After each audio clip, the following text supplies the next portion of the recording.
রমজান মাসেও মরা মুরগি বিক্রির অভিযোগ। মরা মুরগির বিক্রেতার বিষয়ে কালীগঞ্জ থানা পুলিশ নেয়নি কোনো আইনি পদক্ষেপ। তাসনিম মহসিনের ভিডিও চিত্রে দেখুন বিস্তারিত। তো আমাদের এই কাকা এখানে পোল্ট্রি মুরগি বিক্রি করে। তো এখানে আমরা বাসা থেকে শুনছি যে নাকি মুরগি মারা গিয়েছে, কেউ একজন এসে মুরগি নিয়ে যাচ্ছিল। গেল ওখানে এই দোকান মালিক বাড়ি আছে খুব সম্ভব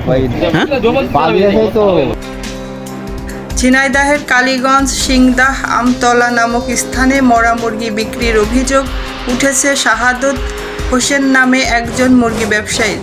ইতিপূর্বেও এমনিভাবে সে মরা মুরগি বিক্রি করে আসছে বলে স্থানীয়রা জানায়। এ বিষয়ে পাশের এক দোকানদারের সাথে কথা হলে তিনি জানান, আমি দেখে গেলাম এই 2টা মুরগি মরে পড়ে আছে। পরে ওই মরা মুরগি গাংনার একজনের কাছে বিক্রি করে দিয়েছে। ওই লোক নিয়ে বিক্রি করবে না, কেউ কিছু বলবে না, স্টক করেছে, তাই তাড়াতাড়ি জবাই করে দিয়েছি। জানা যায় ওই লোক আজ থেকেই শুধু নয়, প্রায় তার দোকান থেকে মরা মুরগি কেনে।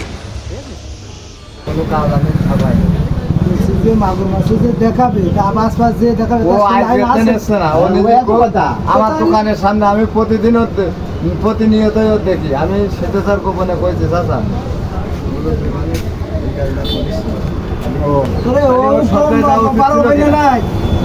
কঠিন 12 মহিনা লোক এটার সহ্য দেওয়া উচিত ছিল কিনা সহ্য করে দিচ্ছে। তারপরে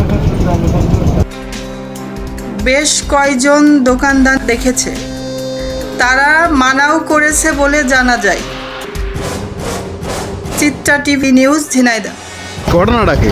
এই ঘটনা আমি সকালবেলা আমার এই পাশের দোকান, এই ঘরে এলাকা 2টো মুরগি, এই কোনো একটা মুরগি, ওই একটা মুরগি মরে রয়েছে, আমি দেখে চলে গেছি। এই পরে এই মুরগি গানা একজনের কাছে বিক্রি করে দিয়েছে। ও নিয়ে যায় এলাকা কয় যে স্টক করা মুরগি এলে জবাই করে দিয়ে মানুষকে বেছে। এইভাবে ও এলো টাকা নেই এর কাছ থেকে, কিন্তু এ তো অনেক বড় লোক মানুষ। বুঝলো কি বা ধরলো কারা? ধরলে স্থানীয় লোক এই জায়গায়। আমার দোকানে কাঠের দোকান, কিন্তু আমারটা বন্ধ ছিল, আমি পাশে কাজে গেছি। মানে স্ত্রীরা না বুঝেছে যে মরা মুরগি কেন বেচলে কেটে ধরেছে, তাই তো? হ্যাঁ, ও ফিরা এরকম কয় যে ফেলাই দিই, কিন্তু ফেলিনি তো। তারপরে দোকান মালিকের নাম কি? সাদত হোসেন। এর বাসা কোন জায়গায়? কমলাপুর। পিতার নাম মিনাজুদ্দিন বিশ্বাস। এদের আগেও নেয়, এটা নিয়ে মানে ব্যবসা করে। ব্যবসা মানে বেশ না হোটেল চালা যায়, বুঝলো না।